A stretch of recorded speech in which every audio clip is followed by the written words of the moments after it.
Samantala, epektibong mass transit system ang nakikitang solusyon ni Senate Deputy Majority Leader Joseph Victor G.V. Ejercito sa matinding traffic sa Metro Manila. Ayon kay Senador Ejercito, Chairman ng Senate Committee on Urban Planning, Housing and Urban Development, mahalagang kaagad magkaroon ng programa para sa mass transit dahil sa patuloy na paglala ng traffic sa Metro Manila, lalo na't sadyang nakaalarma ang balitang nasa 300,000 karagdagang sasakyan ang pumapasok sa mga kalsada bawat taon. Partikular na tinukoy ni Senador Ejercito ang NSCR o North-South Commuter Railway Project at ang MMSP o Metro Manila Subway Project.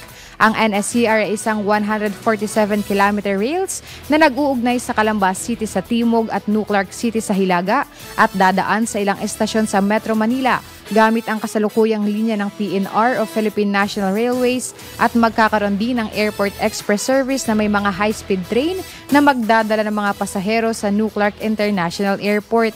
Ang MMSP naman ay isang underground railway system na tumatakbo mula Parañaque sa Timog hanggang Valenzuela sa Hilaga at mayroon ding linya patungo sa NAIA Terminal 3. Kasabay nito isinulong ni Senador Ejercito ang Senate Bill 158 na lilikha at magpapatibay sa isang comprehensive infrastructure development master plan na titiyak ng patuloy na pagkakasa ng mga pangunahing infrastructure programs sa lahat ng administrasyon.